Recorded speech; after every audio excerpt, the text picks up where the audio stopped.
මම ජීවිතේ අහලා තියෙන හරි අපූර්ව කතාවක් තියෙනවා. ඒ තමයි පොතක් කියන්නේ උද්‍යානයක් වගේ කියලා. ඉතින් පොත් කියන්නේ හැමදාම අපේ දැනුම පෝෂණය කරන්න ඉවහල් වෙන දෙයක්. ඉතින් අපි අද දවසේ සූදානම් වෙන්නේ කතුවරයෙක් සමග සංවාදයක යෙදෙන්නට.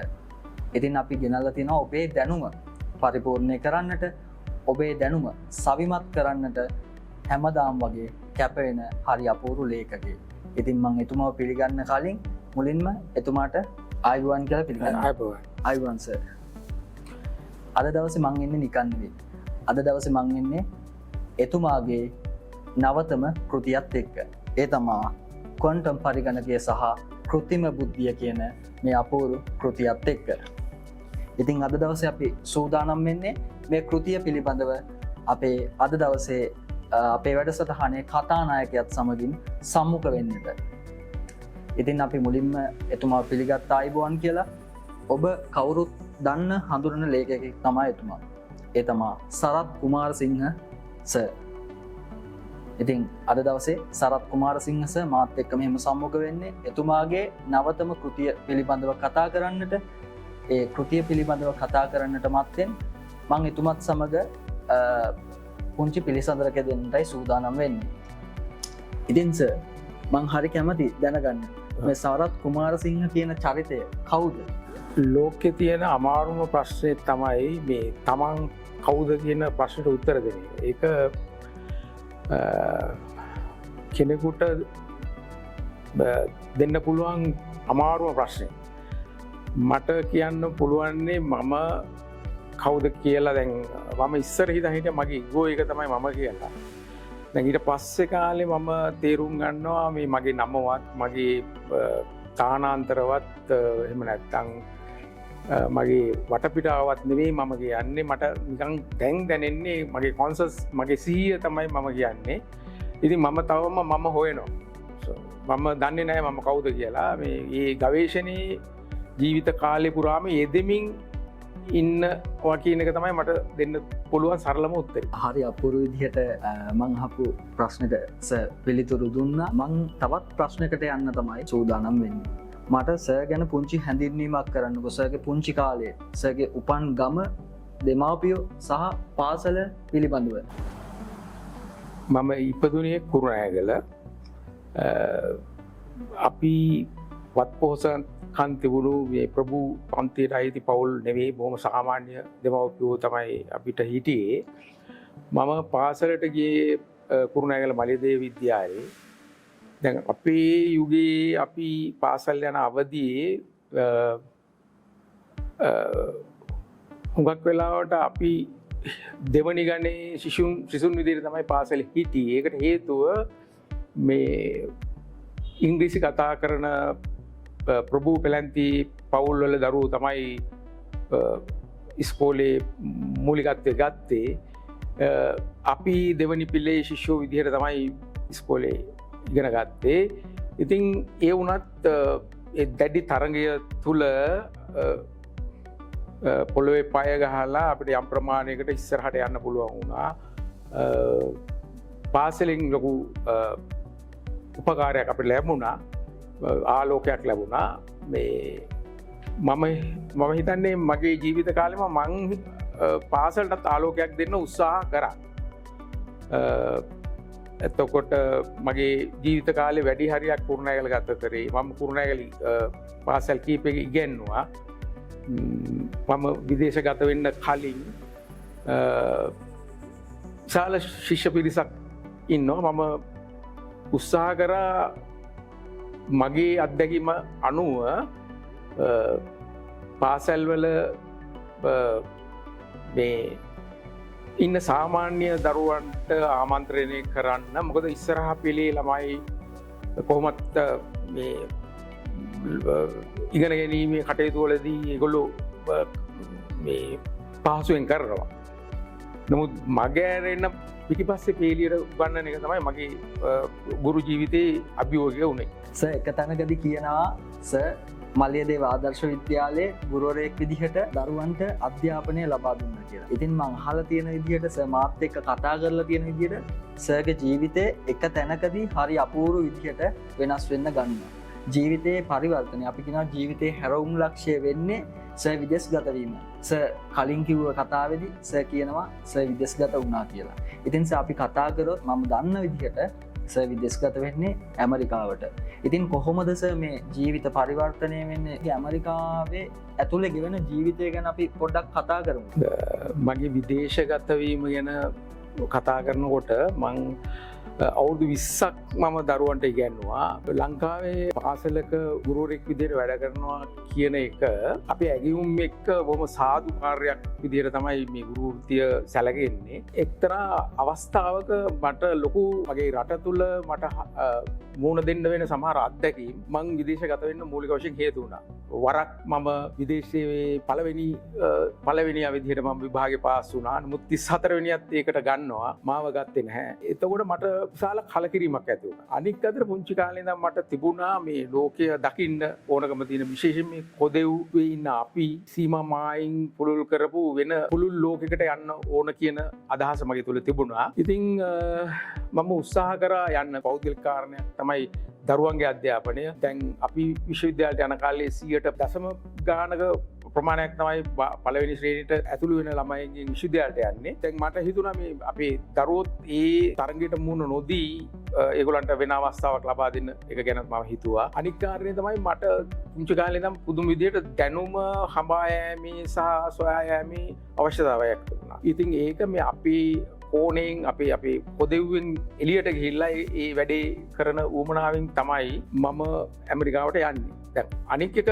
ඇමරිකාවට යන්නෙත් අපි දෙවනි ගණනේ පුරවැසියෝ විදියට. ඉතින් ජීවිතේ පටන් ගන්න දෙලොක් අතර මොකද එක පැත්තකට අපි මුල් තියෙන අපේ රට අනිත් පැත්තට සම්පූර්ණ ආගන්තුක සමාජයක්. ඉතින් ඒකේ සම්පූර්ණ මං ඉගෙනගෙන තිබුණු දේවල්ට වැඩි බාහිර විදියට ඉගෙනගෙන මට සිද්ධ වුණා රෝහලක අධිසත්කාර ඒකකයක හදවත් නිරීක්ෂණය කරන රැකියාවක්. ඒක ඇතැම් විට රෝගීට උදව් කරන්න පුළුවන් වෙලාවල් තියෙනවා. අනතුරුදායක තත්ත්වයන් වලදී ඒකෙන් මුදව ගන්න. තවත් බොහෝ අවස්ථාවලදී සිද්ධ වෙනවා මරණය වාර්තා කරන්න. ඒක ඉතාම පීඩාකාරී සමහර වෙලාවට එහෙම රැකියාවක්. ඊට පස්සේ මට හිතුණා හුඟක් වෙලාවට මරණය පිළිබඳව ගවේෂණය කරන්න. පහුගිය අවුරුදු 20-25 මම ඒ ගවේෂණ කරන්න හුඟක් අවස්ථාව දුන්නා ඇමරිකාවේ. දැන් මෙහි තියෙනවට වැඩිය පහසුවෙන් තොරතුරු හොයාගන්න පුළුවන් වුණා. ඒ අනුව මම හොයාගත්ත තොරතුරු බෙදා ගැනීම තමයි මම ලියපු පොත් වලින් සිද්ධ කරේ. සර්ගේ ජීවිතේ හැරවුම් ලක්ෂ්‍ය වුණු ඇමරිකාවට විදේශගත වීම ගැන අපි ඒ විදිහට කතා කරද්දී සර්ගේ කතාව ඇතුළෙන්ම කියවුණා සර් ලේඛන කලාවට පිවිසෙන්න තිබුණේ ඒ ගවේෂණය කරපු තොරතුරු කියලා. ඉතින් මම කැමතියි සර්ගේ මේ ලේඛන කලාව ඇතුළේ ගෙවුණු ජීවිතය සහ ලේඛන කලාවට පිවිසීම පිළිබඳව තොරතුරු දැනගන්න. ඒ ප්‍රශ්නෙට පිළිතුරු දෙන එක ඉතාම සරල කාරණයක් නෙවෙයි. දැන් තොරතුරු ගවේෂණය කරගෙන යනකොට මම දැක්ක දෙයක් තමයි මේ මම ලබා ගන්න තොරතුරු මගේ රටට මම කොහොමද ඒවා බෙදාගන්නේ කියන එක. විශේෂයෙන් බහුතර ජනතාව විදේශ භාෂාවල් පරිහරණය නොකරන නිසා මම ලබාගත් අලුත් තොරතුරු මගේ සහෝදර සහෝදරියෝ එක්ක බෙදා ගැනීමේ දැඩි අවශ්‍යතාවයක් තිබුණා. මම දන්නේ ඒක මම ගුරුවරයෙක් විදියට ඉන්න කාලේ ඉඳන් දැනුම බෙදා දීම මගේ ජීවිතයේ කේන්ද්‍රීය කාරණයක් වුණු නිසා වෙන්න ඇති. එහෙම වෙන්න ඇති. මම ගන්න අලුත් තොරතුරු කියවන අලුත් තොරතුරු පර්යේෂණ වාර්තා ඒවා මට තනියෙන් වින්දනය කරලා නවතින්න පුළුවන්කමක් තිබුණේ නැහැ. ඒ කියන්නේ එතකොට මට හැම වෙලාවෙම හිතෙන්නේ එතකොට මම බොහොම ආත්මාර්ථකාමී විදියට මම ඒවා වින්දලා නිශ්ශබ්ද වෙනවා කියලා. ඉතින් ඒ නිසා මට ඕනකම තිබුණා මගේ සහෝදර ජනතාව එක්ක බෙදා ගන්න. විශේෂයෙන් විදේශ භාෂා කතා නොකරන ජනතාව එක්ක. ඉතින් ඒකට කරන ලද උත්සාහය තමයි මුලින්ම මම කෘති කීපයක් පරිවර්තනය කරන්න පටන් ගන්නෙ. මගේ රැකියාවත් එක්ක මරණය පිළිබඳව තමයි මගේ මූලික ගවේෂණ සිද්ධ වෙන්නේ. මගේ පළවෙනි පොත මං කළේ මරණින් මතු ජීවිතය කියන පොත. දැන් ඊට පස්සේ ලියපු පොතපතත් පරිවර්තන කරපු පොතපතත් ගොඩාක් වෙලාවට ඊට සමාන තලයක ගිය පොතපත. මට හිතුණා මේ රට ඇතුළේ ඉන්නකොට අපි හිතනවා මේ අපේ දේවල් තමයි ලෝකේ තියෙන විශිෂ්ටතම දේවල්. ඒවා තමයි මුළු ලෝකෙම පිළිගන්න ඕන. ඒවා තමයි මුළු ලෝකෙට ගියාම තේරෙනවා අපි කොච්චර පුංචිද කියලා. ඉතින් අපේ දේවල් අපිට අගේ තමයි. නමුත් ඊට සමාන සමහරට ඊට වැඩිය වැදගත් තොරතුරු මහා සම්භාරයක්. ඒක බෙදා ගැනීමට කරන ලද උත්සාහය තමයි මගේ කතුවරෙක් විදියට මං හැඳගන්නේ පාඨකයා. කිව්ව විදිහට සර්ගේ පළවෙනි කෘතිය වෙන්නේ පරිවර්තන කෘතියක් මරණින් මතු ජීවිතය කියන කෘතිය. ඉතින් මං සර්ගේ ලේඛන කලාව ඇතුලේ දැකපු හරි අපූර්ව දෙයක් තමා සර් වැඩිපුරම ලියන්න පෙළඹෙන්නේ පාඨකයාගේ සිත් ඇදබැද තබාගන්නේ පර්යේෂණාත්මක කෘතිවලට. මේ වෙද්දි සර් ලේඛන කලාව ඇතුලේ සිදු කරලා තියෙන කෘති මොනවද සහ ඒවා ලියවෙන්න හේතුණු දේවල් මොනවද කියලා මං කැමතියි සර්ගෙන් අහලා දැනගන්න. මගේ පළවෙනි පරිවර්තන කෘතිය කරන්නේ මම විදේශගත වෙන්න කලින්. ඒකට හේතුව මේක දිග කතාවක්. නමුත් මම කෙටියෙන් කියනවා නම් මගේ නිවස ආසන්නයේ තියෙනවා වැඩිහිටි නිවාසයක්. මම දිනක් ඒ අසල ඉන්න වෙලාවක මම දැක්කා මේ වැඩිහිටියෝ පෙරහැරකින් සාදු නාද දෙමින් එනවා. ඇවිල්ලා පුංචි බෝ පැලයක් ගාවට ඇවිල්ලා වන්දනමාන කරන සිද්ධියක් මම පොය දවසක දැක්කා. ඊට පස්සේ මට හිතුණා මේ පුංචි බෝ පැලේට කොහොමද එහෙම කරන්නේ කියලා. ඊට පස්සේ මම ඒ මහල් නිවාසයෙන් නිතර යන්න පටන් ගත්තා. ඊට පස්සේ මම දැක්කා මරණය පිළිබඳ තිබුණු තිගැස්ම වැඩිහිටියෝ තුල. ඉතින් හැම වෙලාවෙම කියන්නේ මම නෙවෙයි අරයා මැරෙනවා. ඒ මරණය පිළිබඳව විශාල භීතියක් තිගැස්මක් ඒගොල්ලෝ තිබුණා. මොකද අවසාන කාල පරිච්ඡේදය ගත කරන අය. ඉතින් මට හිතුණා ඒගොල්ලන්ට කිසියම් සහනයක් ලබා දෙන්න මරණය කියන්නේ එච්චරම අසුන්දර එකක් නෙවෙයි. ඒක සුන්දර අත්දැකීමක් කියන එක. ඉතින් ඒක පැහැදිලි කරන්න තමයි මම ඔය මරණින් මතු ජීවිතය කියන ක්ලිනිකලි ඩෙත් කියන රේමන් මූඩිගේ දැන් ඒ ක්ෂේත්‍රයේ ලියවුණු මුල්ම අත්පොත විදිහට සැලකෙන Life After Life කියන පොත පරිවර්තනය කරලා මම මේ සියලාතල් බෙදලා දීලා මම හරි සතුටටපත් වුණා. ඊට පස්සේ විශාල ඉල්ලුමකුත් රට තුල ඇති වුණා. මම හිතන්නේ 5-6 පාරක් මේ පොත දැනටම මුද්‍රණය කරලා තියෙනවා. ඊට පස්සේ මේ පොතට ලැබුණු ප්‍රතිචාරත් එක්ක මට හිතුණා ඒ කියන්නේ වැඩි ඉල්ලීමක් පාඨකයා අතර ඇති වුණා ඒ වගේ පොතපත ගැන. ඊට පස්සේ තමයි මම විදේශගත වෙන්නේ. ඒකම දැන් මම මුලින් කිව්ව අත්දැකීම් එක්ක මට අපේ රටේ පොතපත සපයා ගැනීම, අලුත් පොත්පත් සපයා ගැනීමේ ලොකු දුෂ්කරතාවයන් තියෙනවා. විදේශගත වුණාට පස්සේ මට ඒක ඉතාම පහසුවෙන් කරන්න පුළුවන් වුණා. ඒ පුස්තකාල, පොතපත, මිල වගේ දේවල්. ඒ නිසා අපේ පාඨකයාට සුදුසුයි කියලා හිතෙන ඒගොල්ලන්ගේ හිත් බැඳගනී කියලා හිතෙන පොත් මම තෝරගත්තා. දෙවනියට මම හිතන්නේ මම කරේ නිසල භවයේ ආශ්චර්ය කියන පොත මම හිතන්නේ. ඊගාවට කරේ ඒක ආධ්‍යාත්මික ගවේෂණයක් පිළිබඳව කරන පොතක්. ඊගාවට කරපු පොත පර්යේෂණ වාර්තාවක් ආචාර්ය හෙලන් වුබ්බැක්ගේ අතීතාත්ම ස්මරණය කියන පොත. ඊට පස්සේ මගේ මෑතක කරපු පොත තමයි හොලෝග්‍රැෆික් විශ්වය කියන පොත. ඒක විශාල ආందోලනාත්මක විද්‍යාත්මක කරුණු ආධ්‍යාත්මික කරුණුත් එක්ක සම්බන්ධ වෙන එකම කෘතිය විදිහට තමයි සැලකෙන්නේ පොත. ඒ පොත මම හුඟක් අමාරුවෙන් කරේ. මොකද මට සිද්ධ වුණා සමහර විෂයන් ඉගෙන ගන්න. ඒ පොත පරිවර්තනය කරනකොට. ඉතින් එහෙම කරලා මම මේ පොත කරා. ඊට පස්සේ ඒකට ලැබුණු ප්‍රතිචාරත් එක්ක තමයි මගේ මේ අලුත්ම කෘතිය කරන්න මම පෙළඹුණේ. හරි. ඒ විදිහට සර්ගේ ලේඛන කලාව ඇතුලේ සර් ආපු ගමන් මඟ ගැන සහ අපි මේ වෙද්දි කතා කරා සර් ලියපු කෘති මොනවද, ඒ කෘති වලට පාදක වෙච්ච කරුණු කාරණා මොනවද කියන එක සම්බන්ධයෙන්. අපි දැන් සූදානම් වෙන්නේ අද දවසේ වැදගත්ම කරුණු කිහිපයකට යොමු වෙන්න. ඉතින් මං කැමතියි සර්ගෙන් දැනගන්න මේ මගේ අතේ තියෙන පොත ක්වොන්ටම් පරිගණකය සහ කෘතිම බුද්ධිය කියන පොත පිළිබඳව දැනගන්න. කොහොමද සර් මේ පොත ඔබ රචනා කරන්නේ? මේ පොතට කරුණු සොයාගන්නේ කොහොමද? හරි අපූර්ව මාතෘකාවක් තියෙනවා ක්වොන්ටම් පරිගණකය සහ කෘතිම බුද්ධිය. මං හිතන්නේ වර්තමාන සමාජයට ගැලපෙන කරුණු කාරණා වලින් ඔබ මේක ලියලා තියෙනවා. අපි දන්නවා. අපි වැඩිපුරම අහලා තියෙනවා සහ බලලා තියෙනවා. මං හිතන්නේ අපිට වැඩිපුරම චිත්‍රපටි නිර්මාණය වෙනවා, විද්‍යා ප්‍රබන්ධ චිත්‍රපටි නිර්මාණය වෙනවා ක්වොන්ටම් තාක්ෂණය පිළිබඳව. මං හිතන්නේ ලංකාවට ගොඩක් නුහුරු මාතෘකාවක් තමයි ක්වොන්ටම් පරිගණකය, ක්වොන්ටම් තාක්ෂණය. මෙන්න මේ කියන කරුණු කාරණා මං කැමතියි සර්ගෙන් දැනගන්න මේකට පාදක කරගත්තු කරුණු මොනවද, ඒ කරුණු සොයාගත්තේ කොහොමද, මෙන්න මේ කියන කරුණු කාරණා සම්බන්ධයෙන් අපි සර්ගෙන් අහලා දැනගන්න කැමතියි.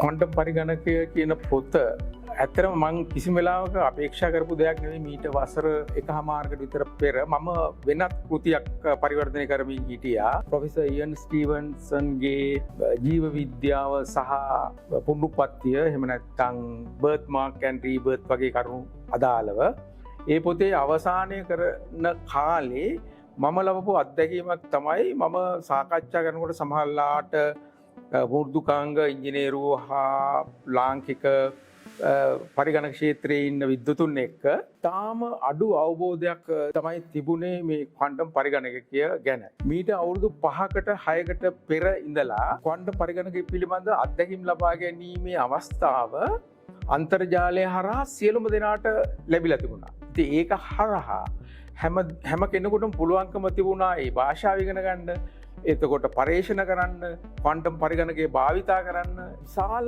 ක්ෂේත්‍රයක් විවෘත වුණා. අපි හුඟක් වෙලාවට ලංකාවේ හැම වෙලාවෙම පරිගණක ආශ්‍රිත සෑම අවස්ථාවකම අපි ඒකට සම්බන්ධ වුණේ ප්‍රමාද වෙලා. ඉතින් මට හිතුණා මේ පොත අත්වැලක් කරලා දෙන්න වර්තමානයේ තියෙන ක්වොන්ටම් පරිගණකය පිළිබඳ අධ්‍යාපනය ලබා ගන්න, ඒ වගේම ශ්‍රම වෙළඳපොළට අපේ ශ්‍රමිකෝ ඇතුල් කරගන්න, අපිට හිමි ස්ථානය වෙළඳපොලේ ලබා ගැනීම කියන අපේක්ෂා ඇතුව තමයි මං මගේ පෙර කෘතිය අතරමඟ නවත්තලා දාලා මේ කෘතිය කරේ. ඉතින් අනිත් එක මේ ඉදිරි වසර 10 තාම තීරණාත්මක වසර 10ක් මානව වර්ගයාගේ තිබුණු ප්‍රධානතම ගැටලු විද්‍යාඥයෝ අනුමාන කරන විදිහට මේ ක්වොන්ටම් පරිගණකයෙන් විසඳ ගන්න පුළුවන්කම තියෙනවා. විශේෂයෙන්ම අපේ රෝග පිළිබඳව ගත්තාම දැන් බොහෝ දෙනා කියන එක තමයි තව දශකයක් දෙකක් ඇතුළත අපි පිළිකා රෝගය ජයග්‍රහණය කරනවා. මොකද ක්වොන්ටම් පරිගණකය කියන්නේ අපි මෙතෙක් කල් භාවිතා කරපු නැති අමුතුම උපකරණයක්. ඒකෙදි අපි පාවිච්චි කරන්නේ මම හිතන්නේ පාඨකයෝ දන්නවා සබ්ඇටොමික් පාටිකල්, එහෙම නැත්නම් උපපරමාණුක ඉලෙක්ට්‍රෝන, ප්‍රෝටෝන වගේ ඒවා හැසිරෙන්නේ ක්වොන්ටම් යාන්ත්‍රණය අනුව. ඒව හැසිරීම අපිට සාමාන්‍ය ජීවිතයේ අපේ අත්දැකීම් එක තීරුම් කරන්න බෑ. ඒ තරමට ඒවා වෙනස්. මම හිතන්නේ මේ ක්වොන්ටම් යාන්ත්‍රණය ගැන මූලික අවබෝධයක් තියෙන පිරිස ඒ ගැන දන්නවා. එතකොට මේ පරිගණකයෙන් බොහෝ විට ගණනය කිරීම, කැල්කියුලේෂන් මිලියන් ගණක් එකපාර කරන්න පුළුවන්කම තියෙනවා. ඒ නිසාම දැන් අපි හිතමු උදාහරණයක් ගත්තොත් ඖෂධ වගේ එකක්. ඖෂධ හොයන්න අවුරුදු 15ක් විතර ගත කරන ප්‍රතිජීවක ඖෂධයක්, එහෙම නැත්නම් බරපතල අල්සයිමර් වගේ රෝගිකට බෙහෙතක්, ඒ වගේ එකක් හොයාගන්න සමාල කාලයක් වැය කරන්න වෙනවා. රසායනකාර පරීක්ෂණ කරන්න වෙනවා, සත්තු එක්ක කරන පරීක්ෂණ කරන්න වෙනවා, ඊට පස්සේ මිනිස්සුත් එක්ක. දැන් මේ ක්වොන්ටම් පරිගණකය වේදිකාවට එනකොට දැන් අපි තාම දියුණු තත්ත්වේ නැහැ. ඒ කියන්නේ අපි තාම ඉන්නේ කියුබික් සංඛ්‍යාව. ඒ කියන්නේ අපි සම්ප්‍රදායික පරිගණකයේ බිට්ස් වගේ පාවිච්චි කරන එකට අපි කියනවා කියුබික් කියලා. ඒ කියන්නේ සබ්ඇටොමික් පාටිකල්. ඒවා අති විශාල සංඛ්‍යාවක් තාම භාවිත කරන්න බෑ. නමුත් දුරු අනාගතේ අපිට මේ හැකියාව ලැබෙනවා. එතකොට අපිට කැල්කියුලේෂන්ස් මිලියන් ගාණක් එක වෙලාවෙ කරන්න පුළුවන්. එතකොට අපිට බොහොම පහසුවෙන් වඩාත්ම නිවැරදි විසඳුමට යන්න පුළුවන්කම තියෙනවා. ඒක කෘත්‍රිම බුද්ධියත් එක්ක බද්ධ වුණාම ඒ කාර්යය වඩාත්ම පහසු වෙනවා. ඉතින් මේ ඉදිරි එන අවුරුදු 10 මානව වර්ගයාගේ ශක්තිය පිළිබඳ ප්‍රශ්නය විසඳෙනවා කියන මට්ටමට දැන් මේ තොරතුරු එළිදරව් වෙලා තියෙනවා. එතකොට අපේ පරිසර ප්‍රශ්නයට උත්තර පරිගණකයෙන් ලැබෙනවා කියන අනුමානය බොහෝ විද්‍යාඥයෝ අතර තියෙනවා. අපි මෙතෙක් කල් පොරබැදපු ඊටාම දැවෙන ප්‍රශ්න මේ පරිගණකයෙන් විසඳෙනවා නම් ඇයි අපි මේක ගැන අධ්‍යයනය නොකරන්නේ? ඇයි අපි වෙළඳපොලේ අපිට හිමි ස්ථානයේ මේක ආශ්‍රිතව ලබා නොගන්නේ? ඒ කියන ප්‍රශ්න වලට උත්තර මම හිතනවා මගේ පොතෙන් හම්බෙයි කියලා. ඉතින් ඒ හින්දා දැඩි වෑයමක් දරන්න වුණා මේ පොත කරන්න. ඒකට හේතුව ඉතාම වේගෙන් වෙනස් වෙන ක්ෂේත්‍රයක් තුල මට හඹා යන්න සිද්ධ වුණා. මොකද ගිය සතියේ මම හොයන තොරතුරු ඊගාව සතියේ වෙනස් වෙනවා. ඒ නිසා ඒක යාවත් කාලීන කරන්න වෙනවා. ඉතින් එතකොට මම මේ යුද්ධයක් වගේ මේ පොත පිළිබඳ කරුණු සෙවීම කරේ. අනිත් එක වර්තමානයේ අපිට පුළුවන් කෘතිම බුද්ධිය භාවිතා කරන්න කරුණු හොයන්න.